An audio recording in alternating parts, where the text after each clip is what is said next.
तो hello everyone, welcome back to our channel tropical science. तो यार आज के इस वीडियो में ना हम बात करेंगे दरअसल क्लास 11 स्टैंडर्ड के फिजिक्स सब्जेक्ट के चैप्टर नंबर 8 के बारे में, जिसका नाम है साउंड। ठीक है, तो यार इससे पहले अगर आपने अभी तक हमारे चैनल ट्रॉपिकल साइंस को सब्सक्राइब नहीं कर रखा है then do subscribe to our channel. और एक बात, बेल आइकन को क्लिक करना ना भूलें ताकि आपको लेटेस्ट वीडियोज़ की नोटिफिकेशन सबसे पहले मिलती रहे। तो चलिए मैं ज़्यादा बात नहीं करता, चैप्टर को स्टार्ट करते हैं। तो यार सबसे पहले दे रखा है दैट इज़ वेव। ना देखो वेव क्या होता है ना, wave is the transfer of energy by the oscillation of particles of the medium. यानी इसका क्या मतलब हुआ कि जब कोई पार्टिकल ऑसिलेट करता है ना, तो क्या होता है कि कुछ एनर्जी जो है वो ट्रांसफ़र हो जाती है ना, उसी चीज़ को क्या कहते हैं, हम वेव कहते हैं। आ रही बात समझ में? ठीक है, ऑल राइट। आइए इसको एग्जाम्पल से समझने की कोशिश करते हैं। जैसे कि मान लेते हैं कि आपके पास एक स्टोन है ना, आप क्या कर रहे हो, उसको वाटर में ड्रॉप कर रहे हो। ठीक है, अच्छा जैसे ही आप उसको ड्रॉप करोगे ना, वहाँ पर होगा क्या, उसके सरफेस के अराउंड कुछ रिपल्स क्रिएट होंगे, है ना। जैसे कि आप यहाँ डायग्राम में देख सकते हो। ठीक है, यहाँ पे क्या हो रहा है, जैसे ही आपने स्टोन को ड्रॉप किया यहाँ पर रिपल्स क्रिएट हो रहे हैं ना। अच्छा ना, ये क्यों क्रिएट होता है? जस्ट बिकॉज यहाँ पे जो भी पार्टिकल्स होते हैं ना, ये क्या करने लगते हैं, ये ऑसिलेट करने लगते हैं। क्या करने लगते हैं? ऑसिलेट करने लगते हैं। एज अ रिजल्ट यहाँ पर एक वेव जनरेट होता है। क्या जनरेट होता है? वेव जनरेट होता है। ठीक है, ऑल राइट। सिमिलरली अगर हम सेकंड डायग्राम को ऑब्जर्व करें, है ना, यहाँ पे क्या हो रहा है, जो पर्सन है ये रोप को बेसिकली अप एंड डाउन क्या कर रहा है, ऑसिलेट कर रहा है कि नहीं। अच्छा ना, जब जैसे ही ऑसिलेट कर रहा है यहाँ पे आप देख सकते हो एक वेव जनरेट हो रहा है। क्या जनरेट हो रहा है? वेव जनरेट हो रहा है। ठीक है, ऑल राइट। आइए इसको डिटेल में समझते हैं, है ना। आगे देखते हैं क्या दे रखा है। सो यार आगे हमें दे रखा है that is types of wave, है ना। तो यार हमारे नेचर में ना दरअसल बहुत सारे टाइप्स की वेव्स होती हैं। सबसे पहला दे रखा है दैट इज़ मैटर वेव। ना ये क्या होता है, ये किसी भी ऑब्जेक्ट के साथ ना एसोसिएटेड होता है। यानी इसका क्या मतलब हुआ कि जब कोई ऑब्जेक्ट मूव करता है ना, तो दरअसल उसके साथ साथ ये मैटर वेव्स भी क्या करते हैं, मूव करते हैं। नेक्स्ट आता है आपका मैकेनिकल वेव। ना देखो मैकेनिकल वेव क्या होता है, इसको ट्रैवल करने के लिए ना किसी भी मीडियम की रिक्वायरमेंट होती है। जैसे कि एग्जांपल हो गया आपका साउंड वेव, है ना। हमें पता है साउंड वेव जो है ना, वो मीडियम्स के थ्रू ही क्या कर सकता है, ट्रैवल कर सकता है। अरे बात समझ में? ठीक है, ऑल राइट। नेक्स्ट आता है आपका, देखो नेक्स्ट होता है आपका ईएम वेव। ना ईएम वेव क्या होता है, दैट इज़ इलेक्ट्रोमैग्नेटिक वेव, है ना। देखो इसको ट्रैवल करने के लिए ना मीडियम की ज़रूरत नहीं होती है ना, ये मीडियम नहीं रहेगा आपका, वैक्यूम रहेगा, वहाँ पर भी क्या करती है, ट्रैवल कर जाती है। ठीक है ना। देखो अपार्ट फ्रॉम ऑल दिस, है ना, एक होते हैं आपके ट्रैवलिंग वेव्स। ना ये क्या होते हैं, ये ऐसे वेव्स होते हैं ना जिनको स्टॉप करने के लिए हमें एक्सटर्नल एजेंसीज की रिक्वायरमेंट होती है। लाइक एग्जांपल हो गया आपका वाटर वेव, है ना। तो यार आगे दे रखा है that is common properties of waves, है ना। तो यार यहाँ पे टोटल 7 प्रॉपर्टीज़ दे रखे हैं ना। सबसे पहला क्या है आपका एम्पलीट्यूड, सेकंड है आपका वेवलेंथ, थर्ड आता है पीरियड, ठीक है, फोर्थ आता है आपका डबल पीरियोडिसिटी, फिफ्थ पे आपको दे रखा है फ्रीक्वेंसी, है ना। नेक्स्ट आता है आपका वेलोसिटी और लास्ट में आपका फेज। ठीक है, तो ये क्या होता है, आइए इसको वन बाय वन डिटेल में समझते हैं ना। All right. सो गाइस सबसे पहला प्रॉपर्टी दे रखा है दैट इज़ एम्पलीट्यूड। इसको ना हम कैपिटल लेटर ए से डिनोट करते हैं। ये होता क्या है, the largest displacement of a particle of the medium from its rest position. ठीक है, इसी चीज़ को हम क्या बोलते हैं, एम्पलीट्यूड। ना देखो ध्यान से, अगर आप डायग्राम को ऑब्जर्व करने की कोशिश करोगे तो यहाँ पर आपको एक वेव दे रखा है। क्या दे रखा है? वेव का डायग्राम दे रखा है ना। इसमें जो आपका ये ऊपर वाला पार्ट होता है इसको हम क्रस्ट बोलते हैं, है ना, और नीचे वाला जो पार्ट है उसको हम ट्रफ बोलते हैं। ठीक है यहाँ तक। अच्छा ना, एम्पलीट्यूड क्या होता है, एम्पलीट्यूड क्या होता है कि जो भी आपका मैक्सिमम हाइट है ना, जो भी पार्टिकल का मैक्सिमम डिस्प्लेसमेंट है यानी मैक्सिमम हाइट है, उसी चीज़ को हम क्या बोलते हैं, एम्पलीट्यूड बोलते हैं। ठीक है यहाँ तक, ऑल राइट। आगे बढ़ जाते हैं। नेक्स्ट प्रॉपर्टी है आपका वेवलेंथ। ना देखो इसको हम लैम्बडा से डिनोट करते हैं। ये होता क्या है, the distance between the two successive particles which are in same state. ठीक है, यानी दो सक्सेसिव पार्टिकल्स है ना जो सेम स्टेट में होते हैं, है ना, उनके बीच का जो भी डिस्टेंस है उसी को हम क्या बोलते हैं, वेवलेंथ बोलते हैं। ना देखो डायग्राम में अगर हम मार्क करने की कोशिश करें, देखो ध्यान से, जैसे मान लो ये आपका क्रस्ट है ना, मान लो क्रस्ट का जो टॉप वाला पार्टिकल है एकदम मैक्सिमम हाइट वाला पार्टिकल है ना। अब इसका सक्सेसिव क्रस्ट वाला पार्टिकल कौन सा होगा, ये वाला होगा। ये सुनो, तो इन दोनों के बीच का जो भी डिस्टेंस होगा उसी को हम क्या बोलेंगे, वेवलेंथ बोलेंगे। करेक्ट है यहाँ तक। अच्छा सिमिलरली आप ट्रफ का भी देख सकते हो ना, जैसे आप मैक्सिमम हाइट वाला ट्रफ का पार्टिकल लोगे और उसके सक्सेसिव मैक्सिमम हाइट वाला ट्रफ का पार्टिकल लोगे, तो ये पर्टिकुलर जो भी डिस्टेंस होगा उसी को हम क्या बोलते हैं, वेवलेंथ बोलते हैं। करेक्ट है यहाँ तक।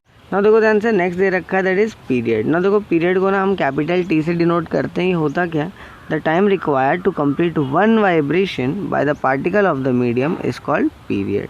ना देखो अगर हम डायग्राम को ऑब्जर्व करें ना, तो यहाँ देखो ध्यान से टोटल आपका 2 वेव निकल रहा है। कितना वेव निकल रहा है यहाँ पे? 2। यस सुनो, अच्छा मान लो 1 सेकेंड में आपके 2 वेव निकल रहे हैं ना, तो इन दैट केस एक वेव को निकलने में कितना टाइम लगेगा?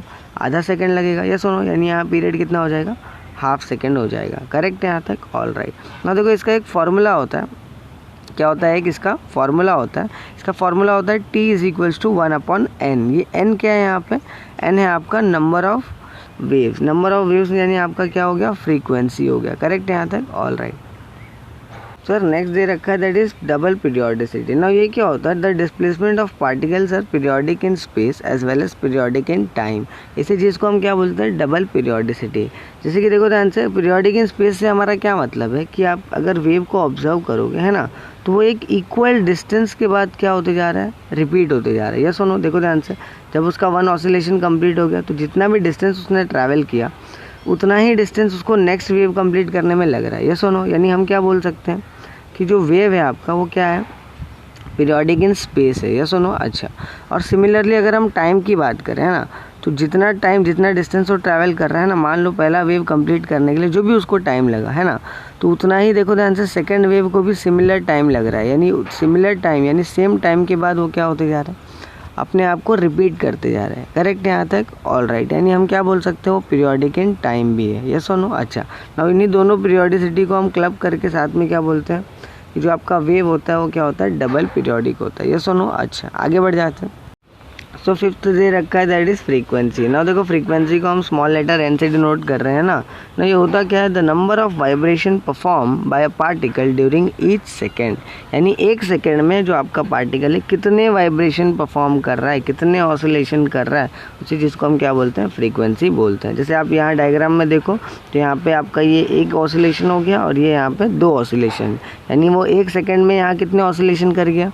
2 ऑसिलेशन कर गया, इसलिए उसकी फ्रीक्वेंसी यहाँ कितनी दे रखी है? 2 हर्ट्ज़ दे रखी है। ये हर्ट्ज़ क्या है? उसका यूनिट्स होता है। करेक्ट है यहाँ तक? अच्छा। ना देखो ध्यान से, इसका भी एक फार्मूला होता है that is n is equals to 1/t है ना, यहाँ आप देख सकते हो ना। ये जो फार्मूला होता है ये रेसिप्रोकल होता है हमारा टाइम पीरियड वाला फार्मूले के। ठीक है, ऑल राइट। आगे बढ़ जाते हैं। नेक्स्ट आता है आपका वेलोसिटी। ना वेलोसिटी क्या होता है?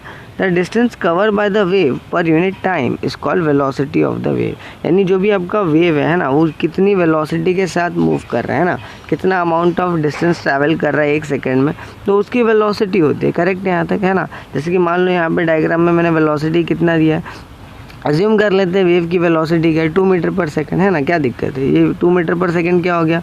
उसकी वेलोसिटी हो गई। यार ये बात समझ में? ठीक है, ऑल राइट। नाउ देखो वेलोसिटी का ना एक फॉर्मूला होता है जो कि इक्वल होता है v is equals to n lambda के, है ना। ये आता कैसे? आइए इसको समझते हैं। देखो जूनियर क्लासेस में हमने पढ़ा था कि जो आपका वेलोसिटी होता है वो डिस्प्लेसमेंट अपॉन टाइम होता है। ये सुनो, अच्छा। नाउ जस्ट बिकॉज देखो ध्यान से वेव जो है आपका स्ट्रेट लाइन में मूव कर रहा है, तो हमने डिस्प्लेसमेंट को डिस्टेंस से रिप्लेस कर दिया। करेक्ट है यहाँ तक? अच्छा। तो सिंपली आपका फॉर्मूला बन जाता है velocity is equals to distance upon time. Now in terms of wave जो है ना, हम डिस्टेंस को रिप्लेस करते हैं लैम्बडा से, यानी आपका वेवलेंथ से। ठीक है, ऑल राइट। और टाइम को हमने सिंपली कैपिटल टी पुट कर दिया, यानी आपका सिंपल फॉर्मूला क्या बना? V is equals to lambda upon में टी। नाउ 1/t किसके इक्वल होता है? आपका n के इक्वल होता है। या सुनो, यानी यहाँ पे आपने सिंपली यहाँ पे 1/t का वैल्यू पुट किया तो आपका फॉर्मूला क्या बन गया? v is equals to n lambda. ठीक है, ऑल राइट। आगे बढ़ जाते हैं। नाउ देखो लास्ट प्रॉपर्टी दे रखा है that is phase. Now phase को ना हम फाई से डिनोट करते हैं। ये होता क्या है कि the state of oscillation of a particle of the medium is called its phase.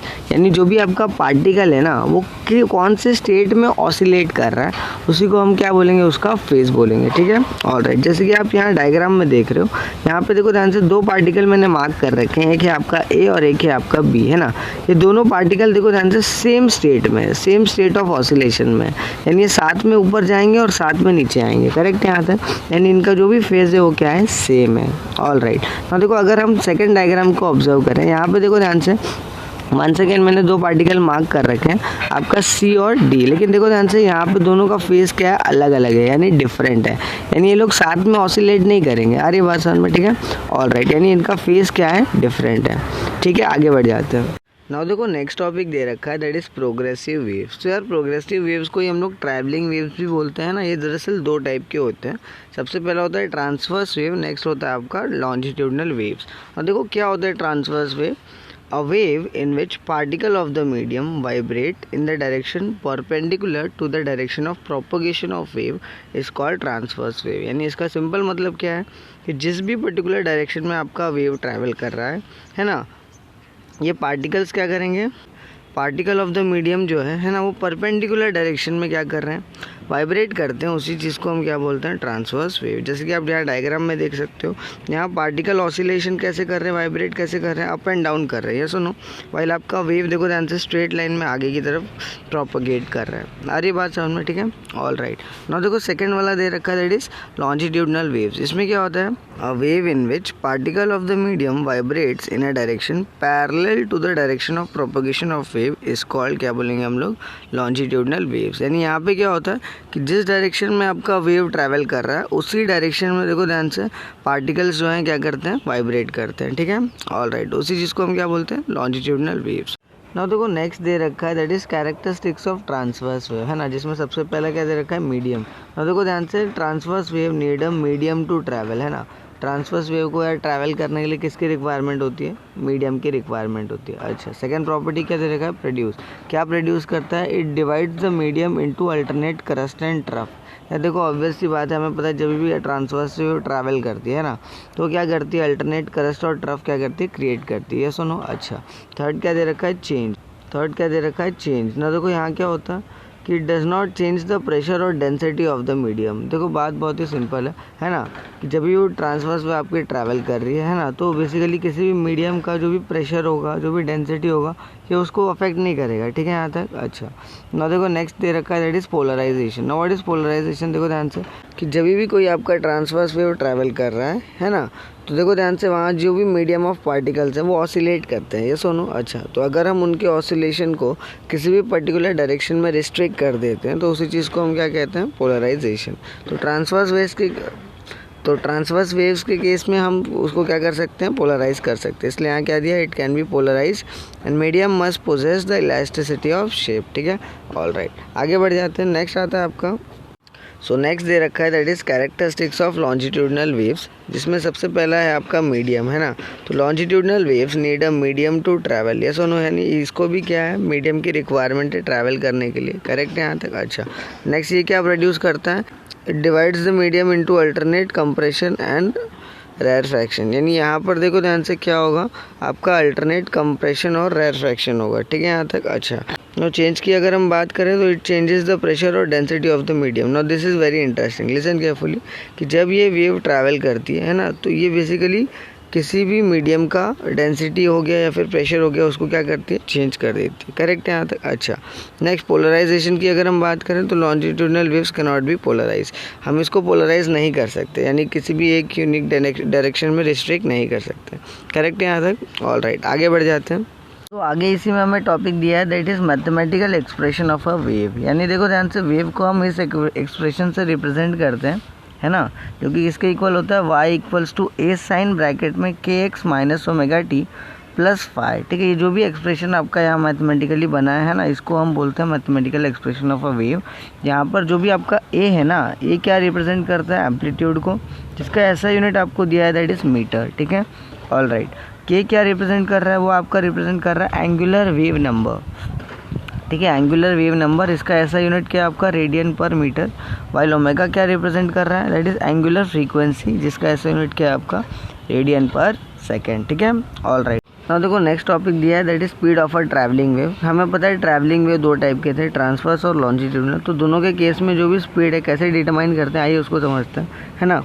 तो ट्रांसवर्स वेव के केस में हम जो स्पीड है ना, वो डिटरमाइन करते हैं दो चीज़ से। सबसे पहला होता है रिस्टोरिंग फोर्स और सेकंड होता है आपका मास डेंसिटी, ठीक है। इन दोनों की मदद से हम स्पीड को डिटरमाइन करते हैं। देखो ध्यान से, रिस्टोरिंग फोर्स जो होता है वो ना टेंशन प्रोवाइड करता है, कौन प्रोवाइड करता है? टेंशन, इसलिए हमने यहाँ कैपिटल टी लिख दिया।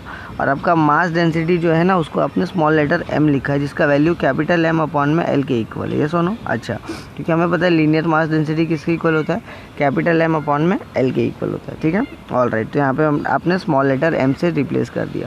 तो इन शॉर्ट आपका वैल्यू किसके इक्वल आ गया? That is v is equals to under root में t अपॉन में m। ठीक है, ये फॉर्मूला कैसे आता है ना, अभी उसके डेरिवेशन में नहीं जाएंगे, है ना, आपको सिंपल ये याद रखना है। अच्छा, आगे देखो ध्यान से, लॉन्जिट्यूडनल वेव के केस में हम कैसे डिटरमाइन करते हैं? आप स्पीड को डिटरमाइन करते हो by elasticity and density of the medium, यानी ये दो चीज़ की मदद से आप क्या करोगे? डिटरमाइन करोगे। देखो, इलास्टिसिटी को आपने ई से रिप्लेस कर दिया और डेंसिटी को आपने रो से रिप्लेस कर दिया। ठीक है यहाँ तक? अच्छा, तो सिंपल फार्मूला क्या बन गया आपका? v is equals to under root में ई अपॉन में रो। ठीक है, ऑल राइट, आगे बढ़ जाते हैं। ना देखो नेक्स्ट दे रखा है that is Newton's formula for velocity of a sound. ना देखो न्यूटन जो है ना ये साउंड वेव्स की स्टडी कर रहे थे, और हमें पता है साउंड वेव्स जो होते हैं ना ये एक लॉन्जिट्यूडनल वेव्स है, और इसके केस में हम वेलोसिटी कैसे डिटरमाइन करते हैं? With the help of v is equals to under root में ई अपॉन में रो। ये सुनो, अच्छा, इस फार्मूले की मदद से हम वेलोसिटी निकालते हैं। ना देखो न्यूटन ने ना यहाँ पे एक चीज़ अज्यूम किया था। क्या अज्यूम किया? कि जब साउंड वेव्स ट्रैवल करती है ना, तो यहाँ पे जो पूरा प्रोसेस है इसका टेम्परेचर जो है चेंज नहीं होता। करेक्ट है यहाँ तक? तो जब टेम्परेचर चेंज नहीं हो रहा है मतलब ये जो पूरा प्रोसेस है कैसा है? आइसोथर्मल है। ठीक है, आइसोथर्मल अज्यूम करने की वजह से न्यूटन ने क्या किया? इलास्टिसिटी का वैल्यू जो है वो एटमॉस्फेरिक प्रेशर के साथ रिप्लेस कर दिया।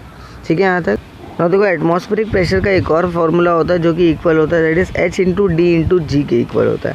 h क्या आपका हाइट और d क्या आपका डेंसिटी और g is for acceleration due to gravity. ठीक है, तो ये सारे वैल्यूज़ को आप जब यहाँ पे इस पर्टिकुलर फार्मूले में सब्स्टिट्यूट करोगे, है ना, सिंपल आपका वेलोसिटी ऑफ साउंड कैलकुलेट करके आता है। कितना आता है? लगभग 279.9 metres per second eight normal temperature and pressure. ठीक है, यानी NTP पे आता है। ना देखो ध्यान से, ये जो वैल्यू है ना वेलोसिटी का, ये एक्सपेरिमेंटल वैल्यू के मुकाबले बहुत ही लेस है। एक्सपेरिमेंटल वैल्यू हमें पता है दैट इज़ इक्वल होता है लगभग 332 मीटर्स पर सेकंड के आसपास होता है कि नहीं? अच्छा, तो ये वैल्यू तो उससे लगभग 16% के आसपास क्या है? लेस है। या सुनो, अच्छा, तो इसीलिए आगे जाकर के एक साइंटिस्ट है जिनका नाम था लैप्लास। ठीक है, इन्होंने क्या किया था? इस वैल्यू को करेक्ट किया था, जिसको हम टॉपिक से पढ़ते हैं, दैट इज़ लैप्लास करेक्शन। ना देखो इन्होंने क्या बोला?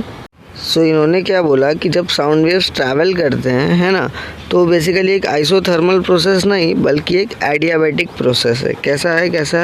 एडियाबैटिक प्रोसेस है। इसीलिए जो इलास्टिसिटी है ना उसको हमको रिप्लेस करना चाहिए एडियाबैटिक मॉडुलस इलास्टिसिटी के साथ। आ रही बात समझ में? जिसका वैल्यू होता है that is gamma into P के इक्वल होता है। तो यहाँ गामा क्या है आपका?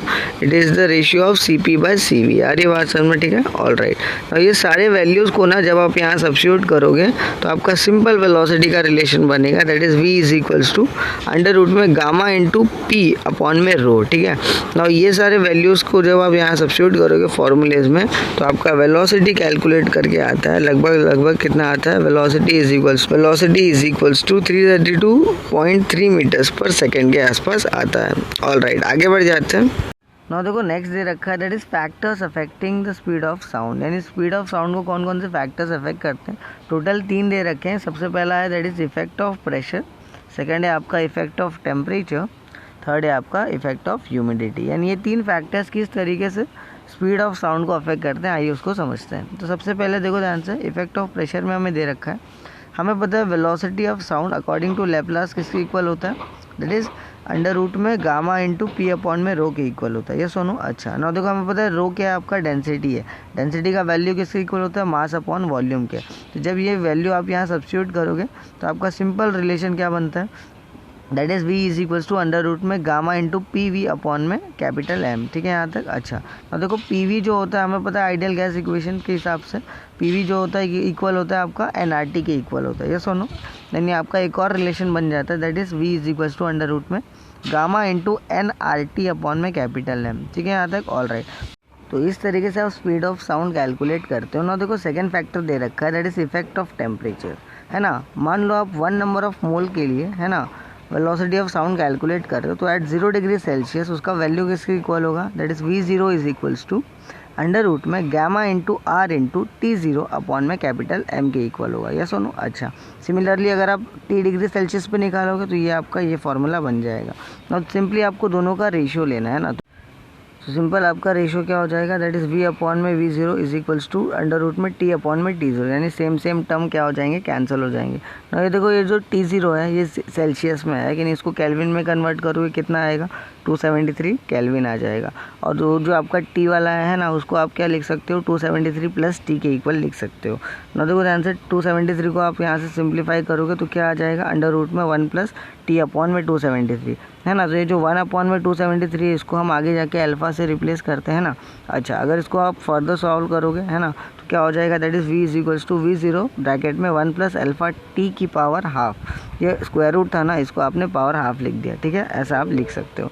अब मान लो as alpha is very small, alpha अगर आपका बहुत ही छोटा है तो बायनोमियल एक्सपांशन की मदद से हम क्या बोल सकते हैं, है ना, कि जो आपका हाफ है ये अल्फ़ा के आगे आ जाता है। ये सुनो। अच्छा ठीक है यहाँ तक, ऑल राइट। देखो ध्यान से यहाँ जो अल्फ़ा का वैल्यू था 1 अपॉन में 273 वापस से आपने यहाँ सब्स्टिट्यूट कर दिया, तो आपको देखो ध्यान से यहाँ क्या हो जाएगा, that is V is equals to V0 bracket में 1 plus half into 1 upon 273 bracket में T। इसको फर्दर सिंप्लीफाई करोगे तो ये वैल्यू आपका बन जाएगा, है ना।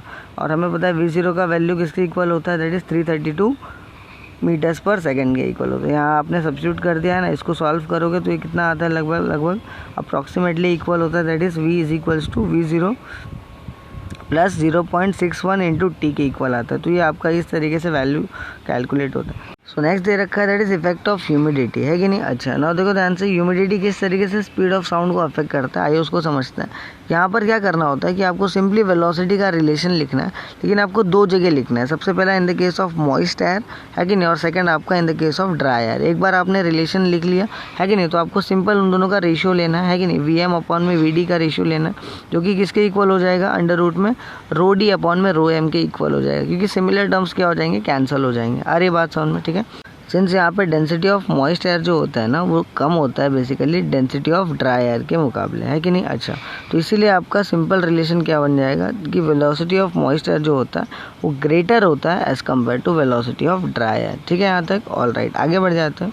सो फाइनली आपका एक नेक्स्ट टॉपिक आता है, that is principle of superposition of waves. ये होता क्या है कि when 2 or more waves overlap on a medium particle then this is called superposition of waves। यानी इसका सिंपल मतलब ये है कि जब दो या दो से ज़्यादा वेव्स आपस में ओवरलैप करते हैं, ये सुनो क्या करते हैं, ओवरलैप करते हैं, ठीक है, तो उसी चीज़ को हम क्या बोलते हैं, सुपरपोजिशन ऑफ वेव्स बोलते हैं। और देखो ध्यान से अगर हम फर्स्ट डायग्राम को ऑब्जर्व करें तो यहाँ पे जो वेव है कि नहीं, ये बेसिकली यहाँ पे दोनों वेव्स बेसिकली सेम फेज के साथ मूव कर रहे हैं। तो इनको अगर जब हम ओवरलैप करेंगे तो एक कंस्ट्रक्टिव इंटरफेरेंस डेवलप होता है। क्या डेवलप होता है, कंस्ट्रक्टिव इंटरफेरेंस डेवलप होता है, ऑल राइट। अगर हम सेकंड डायग्राम को ऑब्जर्व करें, यहाँ देखो ध्यान से जो वेव्स हैं, है ना, ये बेसिकली डिफरेंट फेजेस में मूव कर रहे हैं, ये सुनो। अच्छा, यानी इनका फेज डिफरेंस है कुछ, है कि नहीं। अच्छा, तो जब इन दोनों को आप ओवरलैप करोगे तो एक डिस्ट्रक्टिव इंटरफेरेंस डेवलप होगा, यानी ये दोनों एक दूसरे को क्या करेंगे, कैंसिल आउट कर देंगे, ठीक है यहाँ तक, ऑल राइट। आगे बढ़ जाते हैं।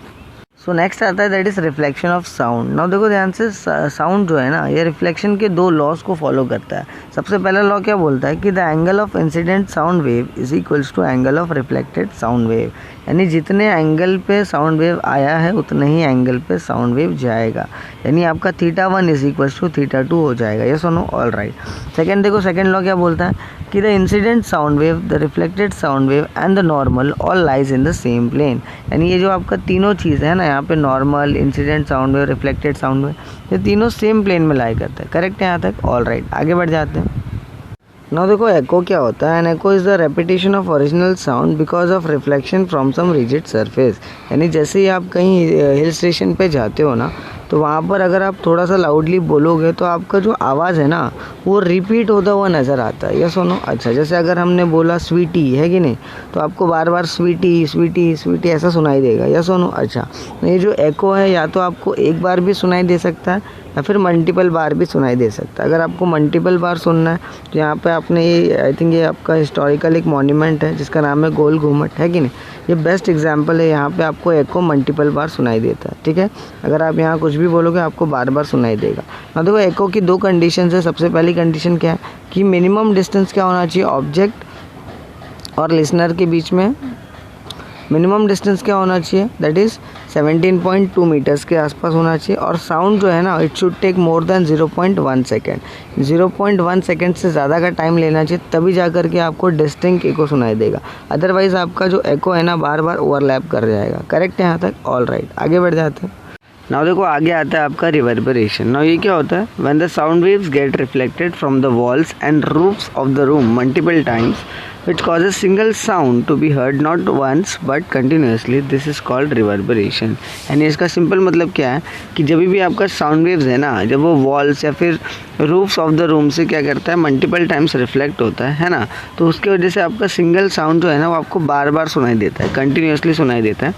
इसी चीज़ को हम क्या बोलते हैं, रिवर्बरेशन बोलते हैं। जैसे कि आप डायग्राम में ऑब्जर्व करोगे है ना, यहाँ पे क्या हो रहा है, सिंगर है ना, ये ऑडिटोरियम या फिर हॉल में क्या कर रहा है ना, सिंगिंग कर रहा है। या सुनो, अच्छा ये जो भी वर्ड्स बेसिकली ये बोल रहा है ना, इसकी आवाज़ें देखो हर बार वॉल से रूफ से टकरा करके है ना लिसनर के पास जा रही है। या सुनो, तो उसको वो एक ही आवाज़ क्या हो रहा है, बार बार कंटिन्यूसली सुनाई दे रहा है। यानी यहाँ पर क्या हो रहा है, बेसिकली आवाज़ का रिवर्बरेशन हो रहा है। करेक्ट है यहाँ तक? अच्छा, ना देखो ये इको से कैसे डिफरेंट है। यहाँ पे देखो ध्यान से, मैक्स टू मैक्स डिस्टेंस कितना होता है आपका, 15 मीटर। यानी आपका डिस्टेंस जो है हमेशा 15 मीटर से लेस देन ही होना चाहिए। यार ये बात समझ में, इसके ज़्यादा इसके बियॉन्ड नहीं होना चाहिए। अच्छा, इसका और सेकंड पॉइंट क्या बोलता है, it is the persistence of sound. यानी यहाँ पे क्या होता है, आपका आवाज़ जो है ना वो रुक रुक के आता है। लाइक अगर आप कोई वर्ड बोलोगे, लेट्स से स्वीटी है ना, तो आपका आवाज़ कैसे आएगा, बार बार स्वीटी, फिर एस गायब हो जाएगा, वीटी, फिर ईटी, समझ रहे हो बात को, है ना। तो इस तरीके से आपका ये आवाज़ यहाँ पर आएगा, यानी यहाँ आवाज़ रुक रुक के आएगा। करेक्ट है यहाँ तक? ऑल राइट, आगे बढ़ जाते हैं।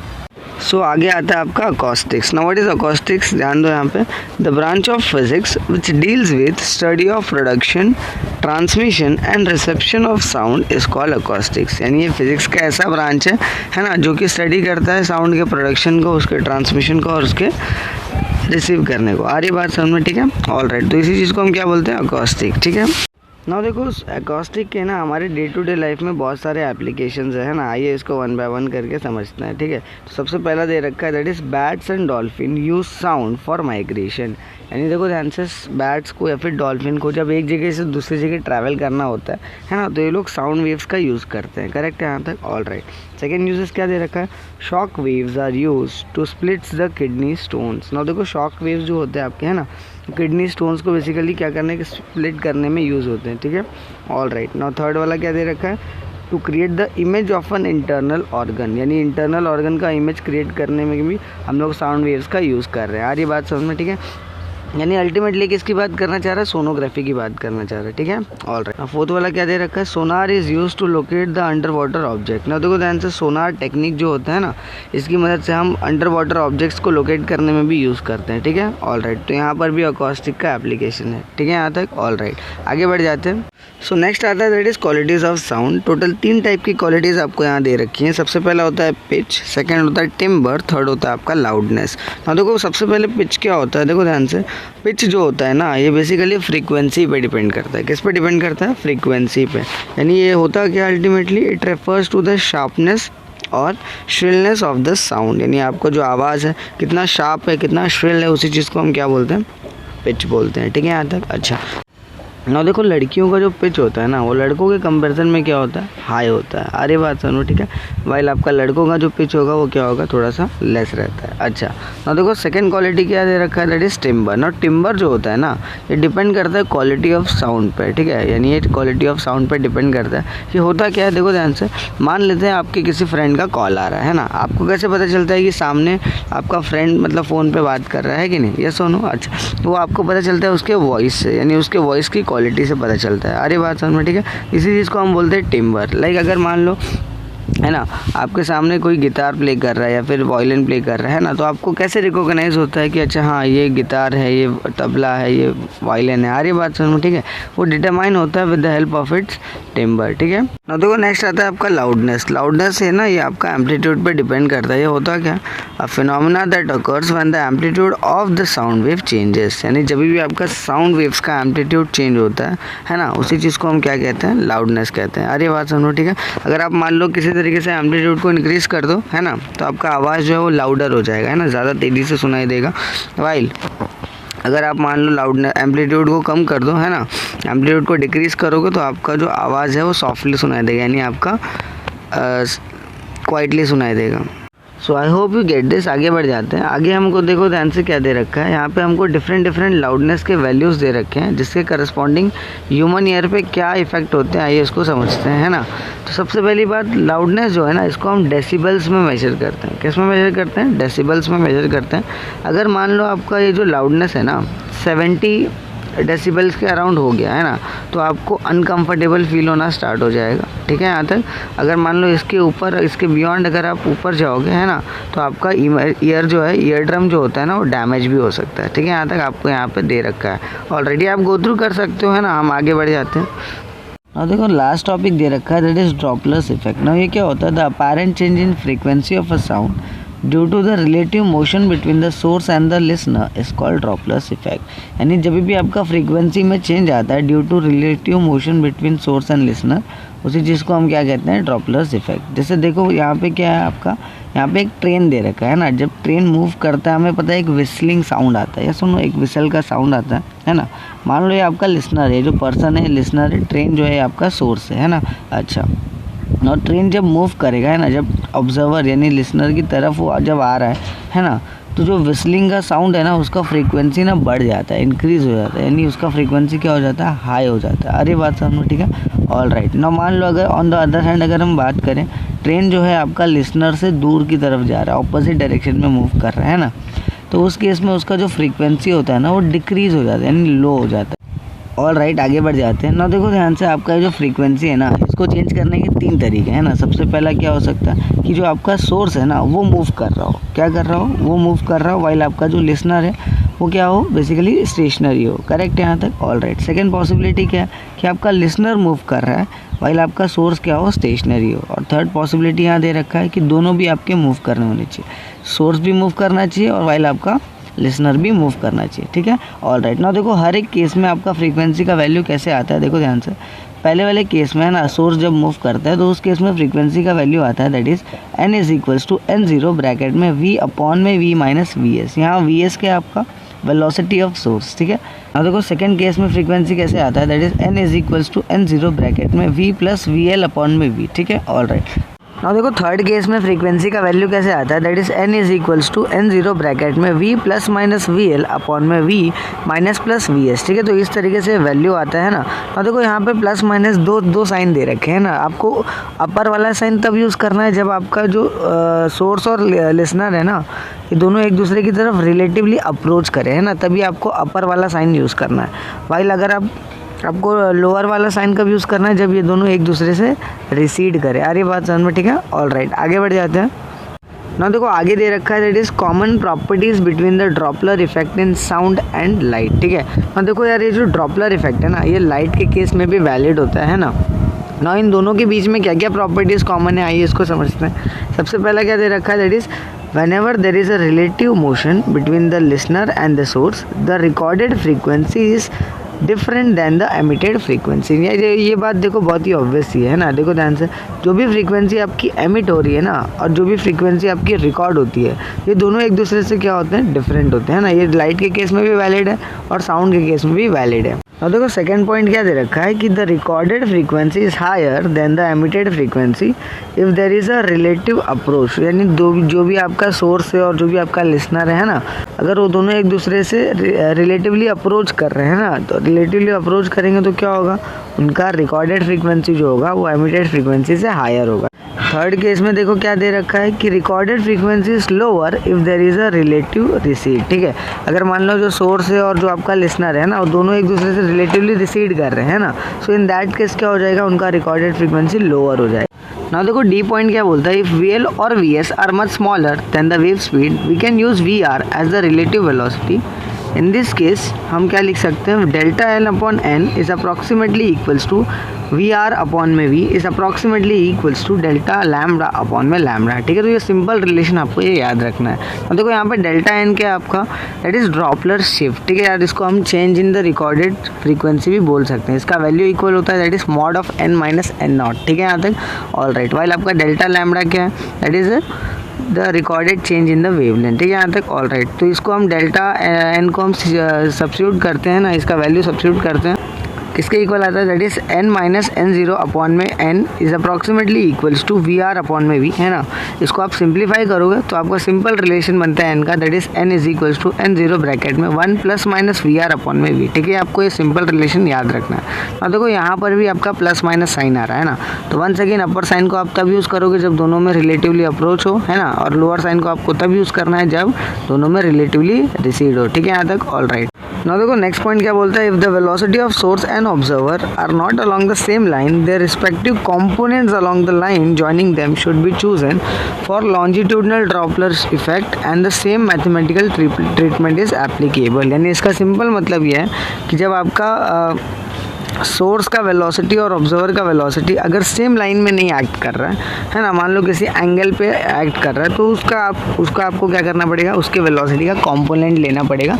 ठीक है, और एज यूजुअल आपको क्या करना पड़ेगा, ड्रॉपलर इफेक्ट अप्लाई करना पड़ेगा। ठीक है, नाउ देखो आगे दे रखा है, that is major difference between the Doppler effect in sound and light. Now listen carefully, सबसे पहला पॉइंट दे रखा है, that is as the speed of the light is absolute, only the relative velocity between the observer and the source matters, that is who is in motion is not relevant. Now देखो ध्यान से, सबसे पहली बात कि हमें क्या पता है, जो लाइट की स्पीड होती है ना, वो बेसिकली एब्सोल्यूट होती है, सुनो एक कांस्टेंट होता है ना, वो चेंज नहीं होता। इसीलिए जब भी हम सोर्स और ऑब्जर्वर की बात करते हैं, है ना, तो उसमें खाली आपका रिलेटिव वेलोसिटी मैटर करता है। ठीक है, और कौन मोशन में वो मैटर नहीं करता। अच्छा, नेक्स्ट पॉइंट क्या दे रखा है, classical and relativistic Doppler effect are different in the case of light, while in the case of sound it is only classical. ना देखो ध्यान से, जो आपका लाइट के केस में ना जो ड्रॉपलर इफेक्ट है ना, उसका क्लासिकल ड्रॉपलर इफेक्ट जो है वो डिफरेंट है बेसिकली रिलेटिविस्टिक ड्रॉपलर इफेक्ट से।